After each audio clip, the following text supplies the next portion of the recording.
Krishna Krishna bol, Krishna Krishna bol. Radhe Radhe bol, Radhe Radhe bol. Radhe Radhe bol, Radhe Radhe bol. Radhe Radhe bol, Radhe Radhe bol. Radhe Radhe bol, Fantastic. Then you'll come here and Radhe celebrate, no? bol. Wonderful. Wonderful. Wonderful. Wonderful. Shiva Shiva bol, Jai Shri Krishna. Shiva Shiva bol. Shiva Shiva bol, Shiva Shiva bol. Shiva Shiva bol, Shiva Shiva bol.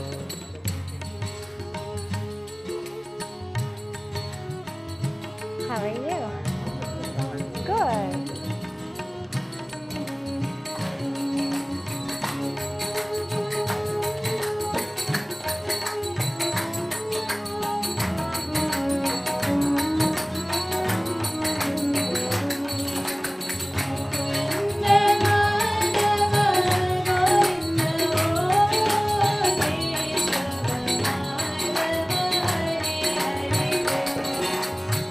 Govinda Madhava Govinda Gol, Keshav Madhava Hari Hari Bol.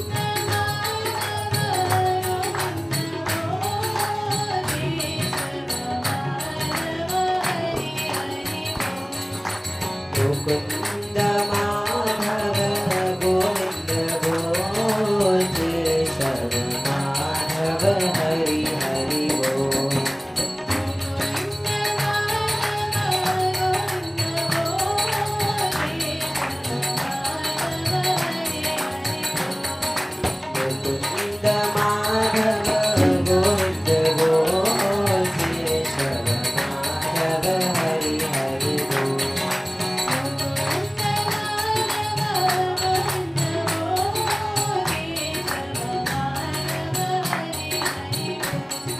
Govinda Madhava Govinda Gol, Keshav Madhava Hari Hari Bol. Govinda Madhava Govinda Gol, Keshav Madhava Hari Hari Bol.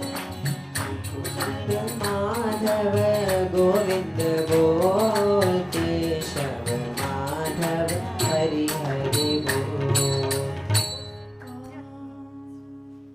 Purnamada Purnamidam Purnat Purnamudachyate Purnasya Purnamadaya Purnamevavashishyate. Everyone together.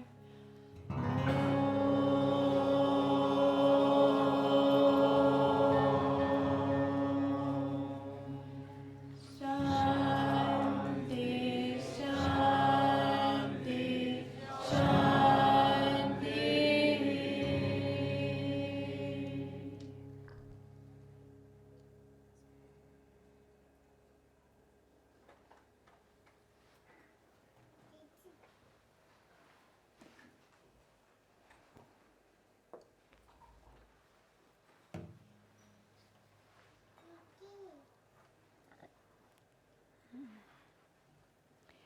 Welcome to Satsang.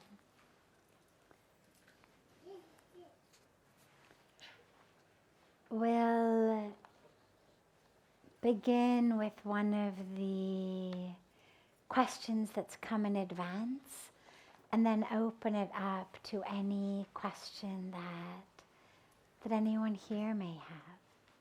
You can sit in front, sweetheart, if you want. Or you can take Mom's chair. There you go. Either way.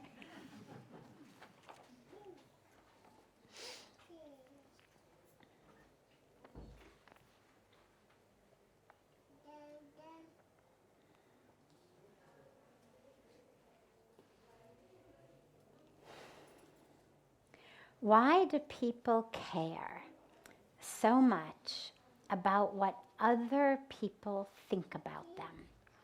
Why do they crave so much attention, like on social media, numbers of likes and follows? So it would be a much more mild dilemma if humans yearning for the approval of others were as recent as Facebook. Things that are very recent are very easy to undo. But the yearning for the approval of others, the sense of, oh, what's this one going to say about me? What's that one going to say about me? That's been going on long before there were likes or follows on social media. It's been going on long before we had any of the technology that we have today. The concept of knowing who I am, of an identity, is of core importance to us. The crises that we face, when you talk about identity crises, the crises are all about who am I? And when we don't know who we are, we look to the outer world to tell us. And so craving people's attention, craving people's approval, it's not just so much that they should like me, it's that I am what people think of me. Look for a moment at this. The question raised the issue of social media, so let's take it a step farther. Look at this craze of selfies, okay? Because it gives us a lot of insight into actually what it is that is propelling this.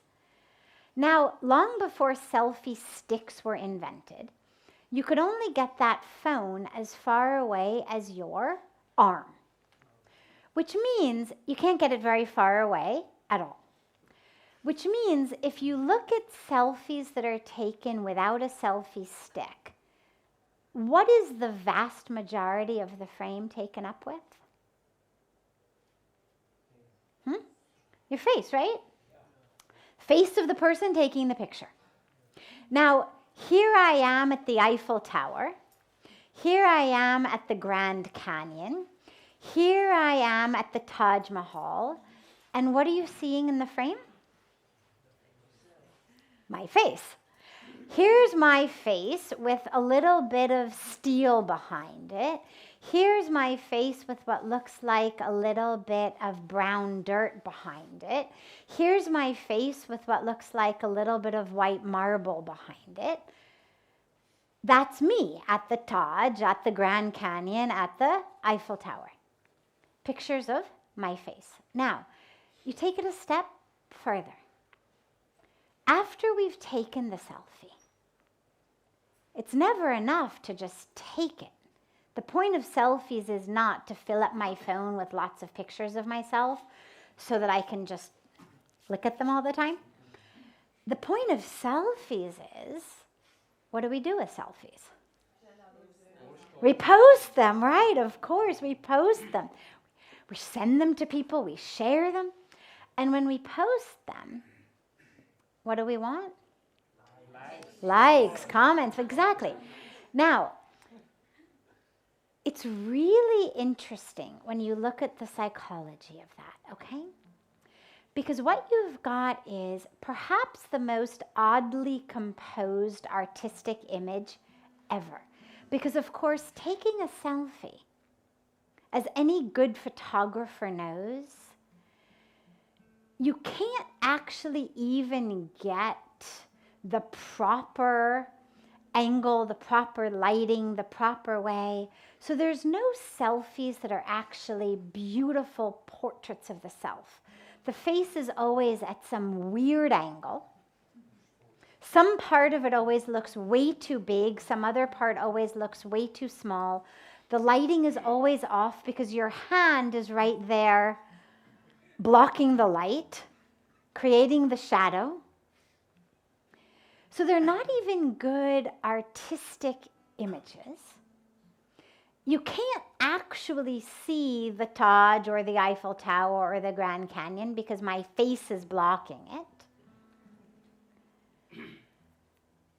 What is it that's going on? Because then when I post it, it's all about the likes and the comments. And if we post a selfie and you don't get any likes, like nobody comments, it's anxiety producing. I mean, people keep checking the phones. Why is nobody commenting? What? And you realize what it's about has nothing to do with my ability as a photographer. It has nothing to do with my beauty, because if it were all about beauty, I would get someone who actually could take a good picture, and I would say, now get me in my right angle, get me in the right way, take a good picture. So it's not about my skills as a photographer. It's not about my beauty, because I know that this selfie has distorted my face. It's not about actually showing people the scenery where I am. It's all about this drive for our existence to be validated by the world. If I take a selfie and lots of people like it and comment, oh, phew, I exist. I take a selfie and post it and no one likes it or comments. It's that anxiety of, well, didn't anybody see it? Doesn't anybody care? Meaning, don't I exist? And this is what's at the core of wanting people's approval, of caring so much what other people think, because if I don't know who I am building who I am out of the bricks of how you respond to me. So you look at me with love. Well, I get to put the worthy of love brick in the temple of self-identity. You say to me, oh, you are so beautiful. I get to put the brick of beautiful in my temple of self-identity. You say to me, you are horrible and awful. And I put the brick of horrible and awful, the brick of shame, the brick of not enoughness, not rightness, in that temple of self-identity. And so I need you to approve of me, because those are the bricks with which I am constructing my sense of self. And so when it starts to look like a life or death matter to get people's approval, when people around us seem to care in a way that doesn't make any sense to us, what the neighbors think, what so-and-so thinks, what... Realize it's not about that person. It's that that person is a brick. And of course, the people who are close to us are bigger bricks. It's not a temple of self-identity with all equally sized bricks. We all decide who we're going to give the big bricks to. So usually the big bricks are parents, right? You had parents who said, you were wonderful, you're divine, you're worthy, you're whole, you can do anything, be anything. That's a great brick. A pillar of a sense of self. But you have parents who in their own struggle to be young parents and figure themselves out and their lives out at the same time weren't able to give you that. You end up with a big brick of not enoughness, a big brick of not rightness, a big brick of should have been something elseness. And this is where it matters so much to us. But of course, the solution is not, I need to surround myself with people who tell me that I'm beautiful and worthy of love and good enough and smart enough, and because that just limits my freedom. That limits the people I can be with. It limits the places I can go. It limits what I can do. Because if I need to do well to feel good about myself, well, I can't take any risk. I can't learn anything new. I can't make an utter fool of myself. Because, oh my God, then people are going to laugh at me. And the temple of who I am is going to crumble. And so I actually end up being stuck and in my own jail. And so it's really important that we become self-evident to ourselves. That it's not about what do other people say and do. It's not how do other people look at me. It's not I'm worthy because someone says I'm worthy, someone approves, someone likes, someone loves, someone follows, someone comments. It's I'm worthy. Because who I am is divine. Because that, of course, creates the other problem. If you start saying, well, I'm worthy because I'm generous, I'm kind, I'm good, I'm honest. Well, then on the day that I'm not so generous, on the day that maybe I wasn't as kind as I could have been, or as honest as I could have been, I'm not worthy. So the goal is not substitute the bricks of other people saying you're worthy because of what you do with bricks of my own worthiness because of what I do. But it's a substitution of worthiness based on what you do to worthiness based on who you are. Worthy because I am divine. Worthy because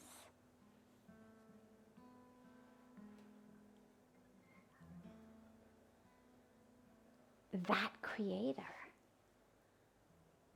that power of creation, that energy, that consciousness, that love that makes flowers blossom and trees give fruit and rivers flow and caterpillars become butterflies and all that extraordinary, the energy of the universe is within me.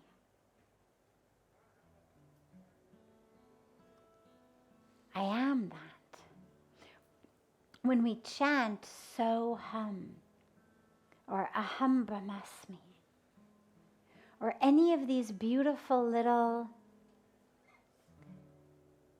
mool mantras, you can say, foundational mantras, what do they all mean?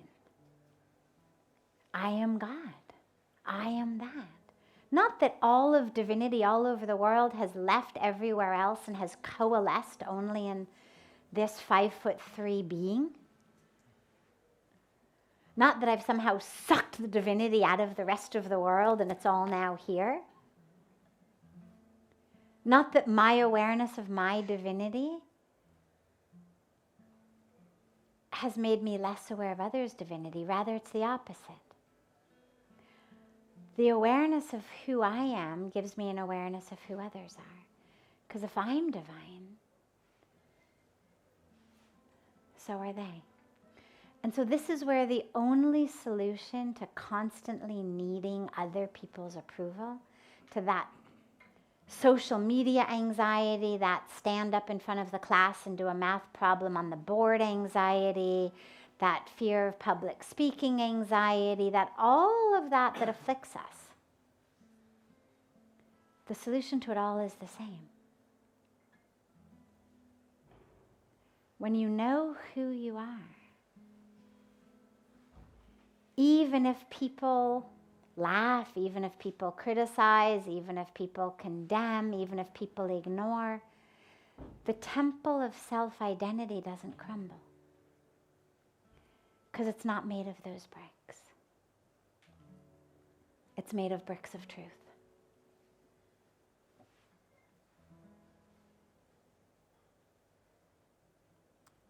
So before taking any of the other questions in advance, I'm happy to open it up if there are any questions here.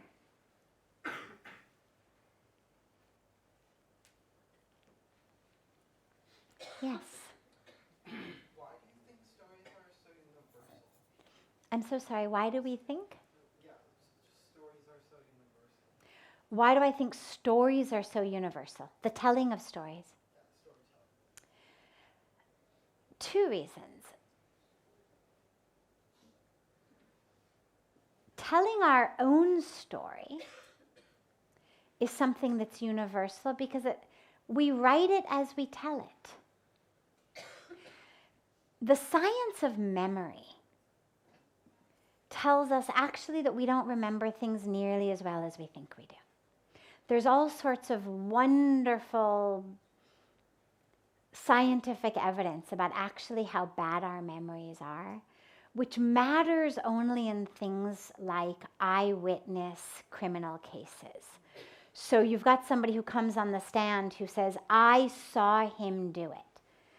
Well, what we know about courts of law is that an eyewitness is basically the strongest piece of evidence that you can have in your favor or against you. If someone says, I saw him do it, you can be pretty sure a jury's going to convict.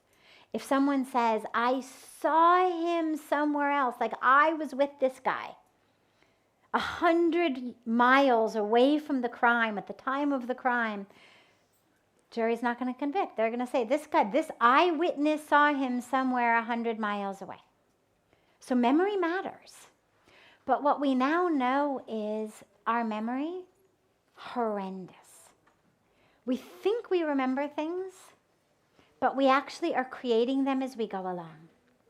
And so storytelling, when we tell stories, what it does is it helps us make sense of our own story. It helps us create meaning, because what matters, unless you're an eyewitness in a murder trial, what matters is the meaning to you much more than what actually happened. We waste a lot of energy in life in our arguments with people over what actually happened. That's not what you said. Yes, it is. No, it's not. Yes. What does it matter? What matters is there isn't love in this moment. Two people who theoretically love each other are at each other's throats over who said what when. They're both staunch in their memory. What matters much more than actually who remembers it right is how can we get back to love in the moment. Not who gets proven right. Because those things literally only matter in places like murder trials. Did you actually see him? So for our lives, the telling of stories enables us to make sense of what we remember. As we tell it, it's changing. Not purposely. It's not that we're purposely telling stories, but just due to the science of memory and the science of the brain and how it works and what imprints and what doesn't. It's going to be slightly off, but that's okay. What matters is its meaning for us. And so as I tell stories, particularly in sacred places, particularly with people in an environment where the ultimate goal is not gossip or drama or histrionics. But the ultimate goal is an unfolding and an opening.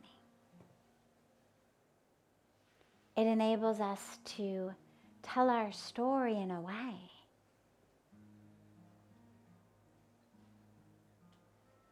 that helps us find meaning in it. Because of course the meaning of a story is what's interesting to people. And if I'm the storyteller, one of the things I'm going to be acutely aware of as I'm telling it is, are people bored? Is this a good story? Are they listening? Are they paying attention? And so I'm gonna find the meaning in it, because the meaning is what's interesting. And so it's a very, very powerful technique. But before I get to the other aspect of storytelling, the important piece here, though, is be careful about the environment in which you do storytelling. Because the agenda of the people to whom you are telling it, what they're looking for, has a huge role to play with the meaning you're going to find. So, for example, I'm in school. I want the popular kids to want to play with me, let's say. And whether it's school, whether it's the workplace, whether it's the neighborhood, whatever it is. But let's just take school for a moment. It's easier to think about in that way. I want the popular kids to play with me. They ignore me. But I've got a good story. Something happened yesterday. It's a juicy, juicy story. So I go over to them and I say, God, you're never going to believe what I saw yesterday. Well, I'm going to tell that story in as juicy a way that in most of our lives means it's negative about someone else. Juicy gossip, by definition, tends to be negative about somebody else or somebody else's secret or some kind of scandal or something.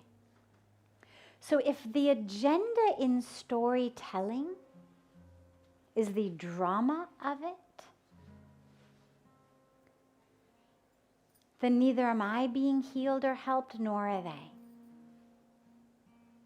That becomes actually a way of coming out of the truth of the moment into a false drama that just creates suffering.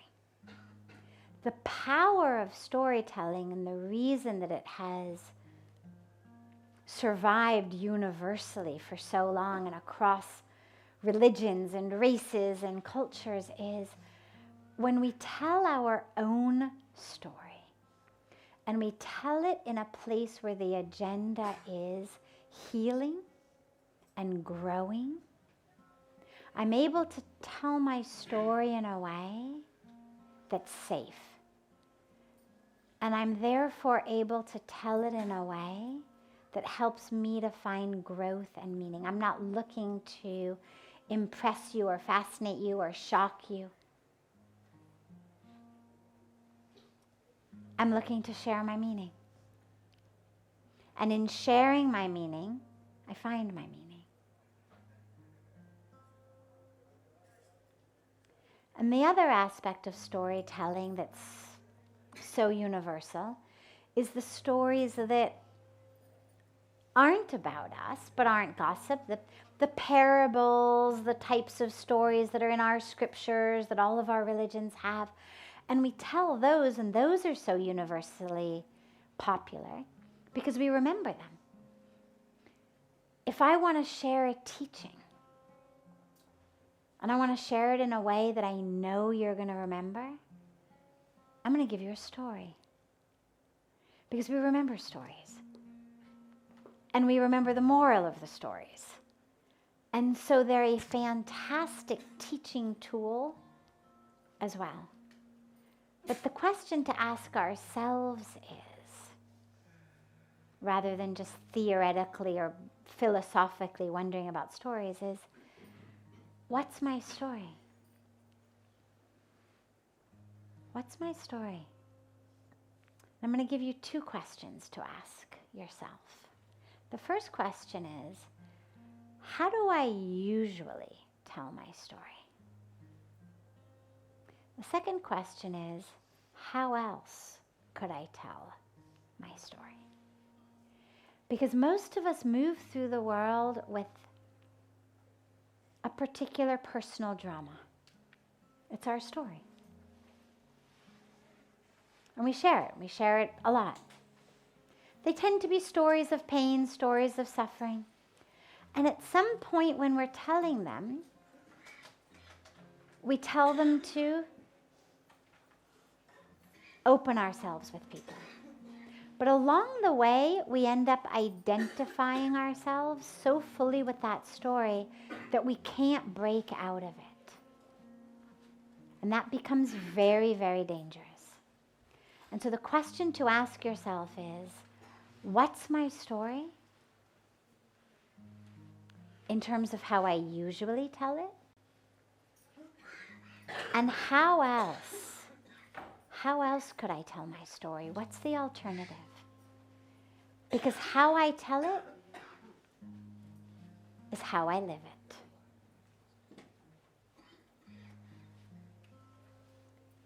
And if I keep telling the same story over and over again, I'm a victim of this is what happened, that's what I live as. And if I change that story, I change my life. And that's something that's open to all of us.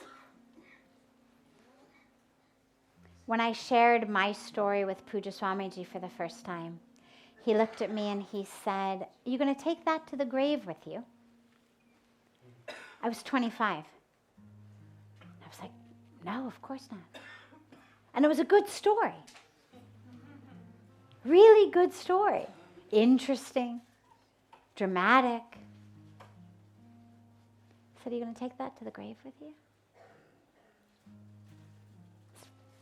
He said, "You're going to give it up a day before you die? A week before you die?" He said, "You're waiting for someone to come in and draw the line for you and tell you you can give it up." He said, "No one will." So I feel on so many levels so deeply grateful to have come here and found him, but particularly with regard to the story, being in a world of psychology, we are stories. It's all about the story. And knowing that ultimately it's about breaking out of the story, changing the whole story, changes everything. When the story becomes the identity, it suffocates us. But when we use the story, or a different version of the story, to carve our path to freedom, it becomes completely different. And that's the way. That's the way to find your freedom. It's all right, I've told the story like this for 10 or 20 or 40 years. What's another way of telling this story?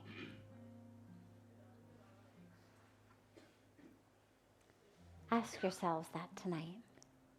How else can I tell my story?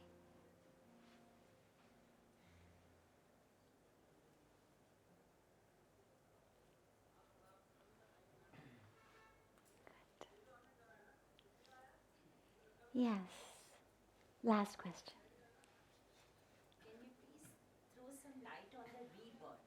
Hmm. Because Hinduism believe in rebirth, but I come across many people who lead very virtuous life, still do not believe in Sanchit Karma, because they say, how will we get to know that what we are doing good at present, I will be benefited in my next life. So, please. So,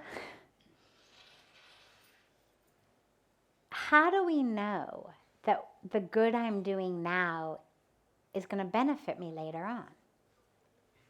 Right? I mean, we say, as she said, Hindus believe in rebirth. We believe that what I do in this life, I'm going to reap it in the next life. But how do I know? Like, what's my guarantee?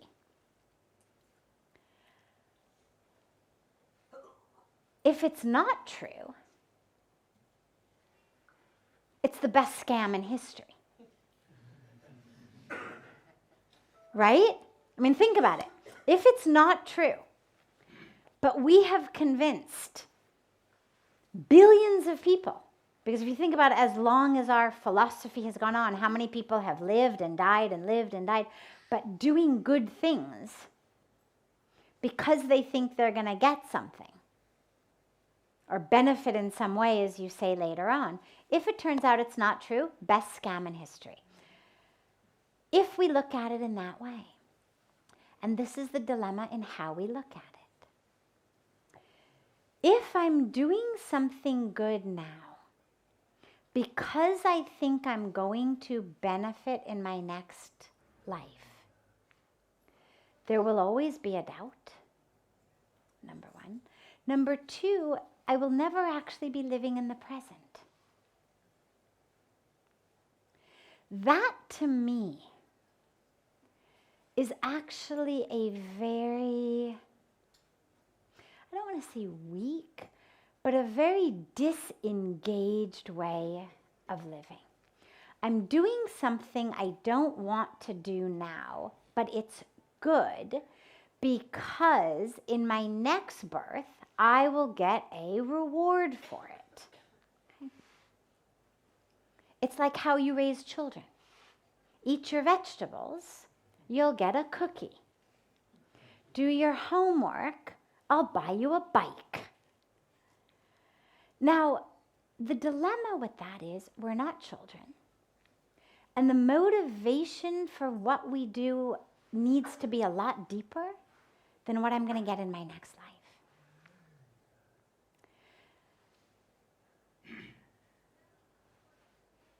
If the sole reason for why you're doing what you're doing is what you're going to get in your next birth, take a good look at what you're doing.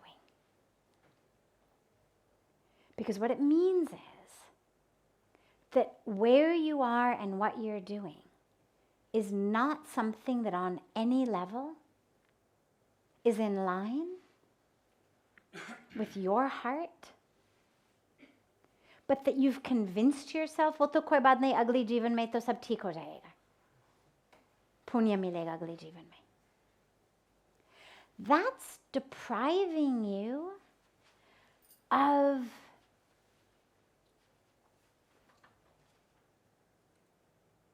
who you are supposed to experience in this birth. The you, the truth of you. Now, yes, there's rebirth. We know that. I won't go into that here, but we've actually got a lot of scientific evidence. We know through science, through people who remember past births and all of the stuff that's been validated and whatnot, we know that. But that's not what's at stake here. What's at stake is your connection with God, your fullness, your waking up, your light in this life. Because you don't have to wait till next life. The goodness of what you do. Yeah, sure, you plant a seed. You'll get nice fruit sometime in the future or next life. Great. But in the planting of the seed, in doing those things that are good, if you're not connecting with that force of goodness that's flowing through you, because you're not the doer. Neither are we the doer of things that are good nor bad. I mean, we are not the doers.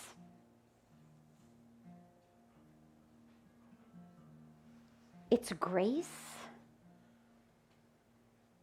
It's the divine flow when it's right. It's ignorance when it's wrong. It's us blocking the flow when it's wrong. But either way, the whole point is for us to realize we're not the doers. And so as you're doing, rather than being focused on what am I going to get in my next birth, be focused on how can I, in this moment,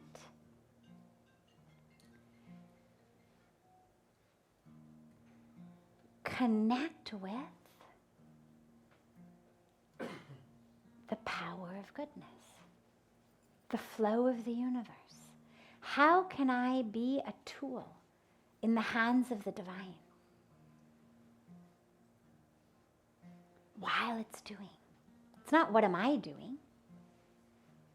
It's about being that tool in the hands of God. Because of course, if you're going to reap what you sow in your next birth, that means you've got to come back for it.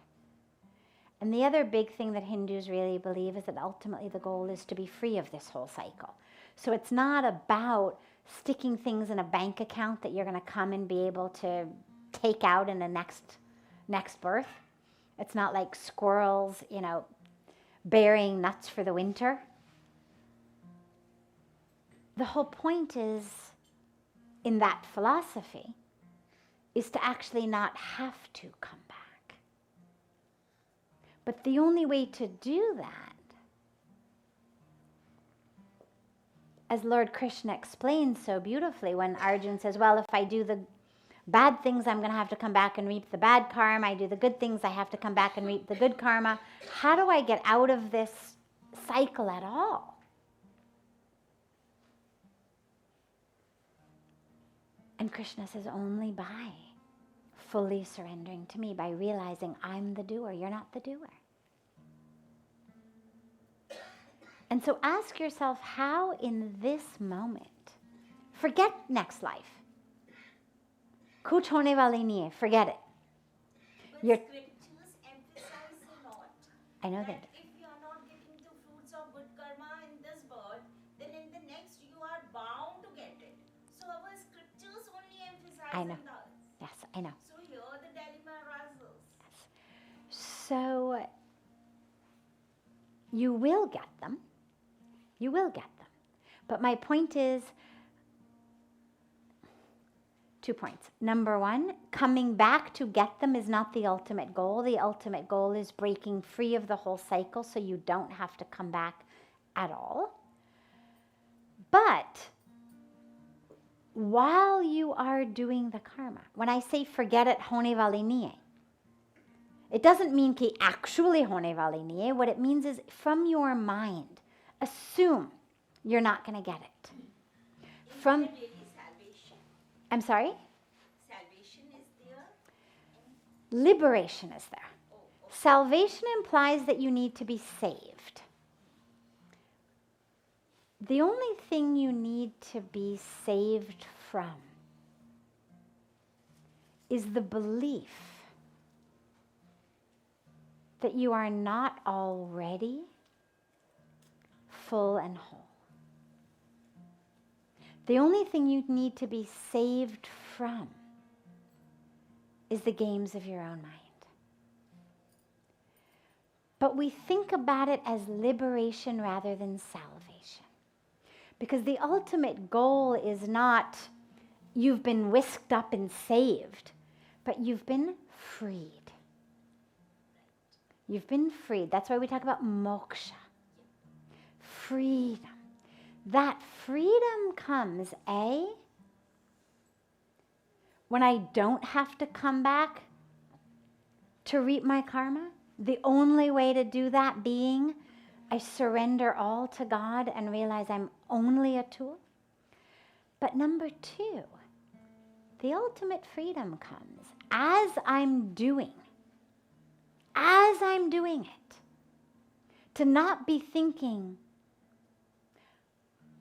what I'm going to get in my next birth. If it happens, it happens. If it doesn't happen, it doesn't happen. But right here and right now, that's in your hand. Right now is all you've got in your hands. The rest is theory.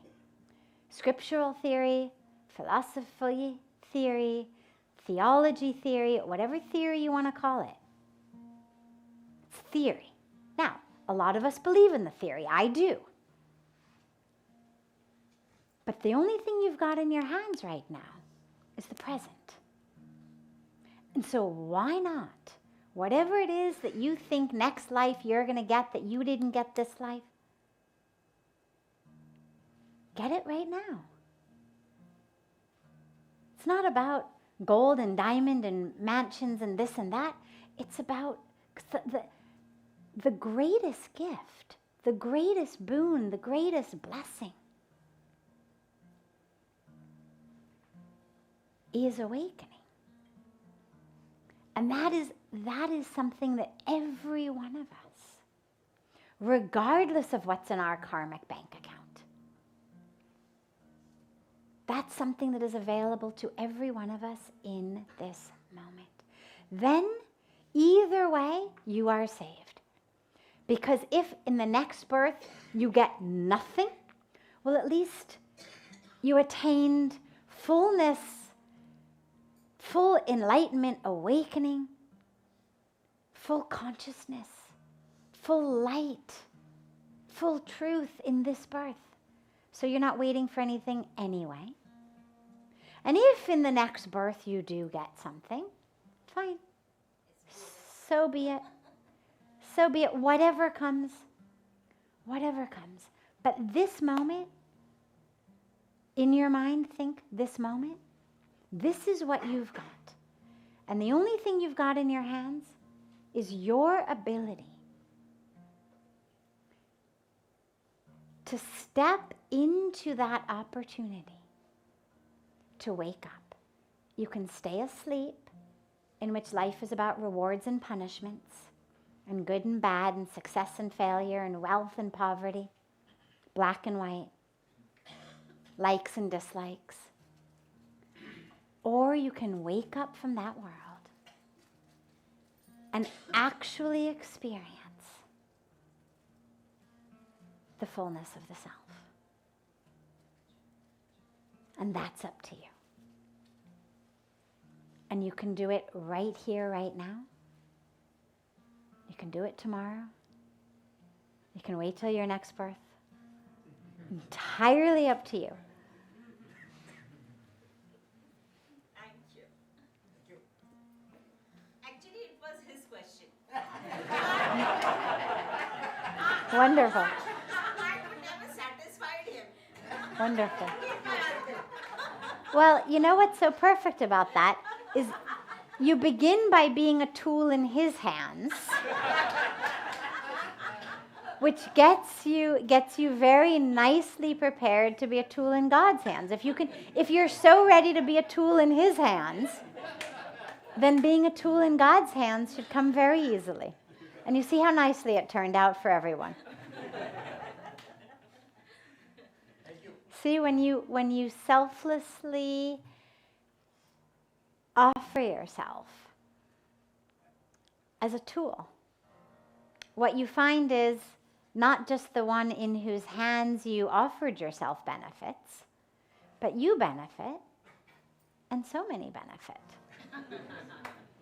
And this is what happens in the world. When we offer ourselves as a tool in God's hands, it's not about God benefiting.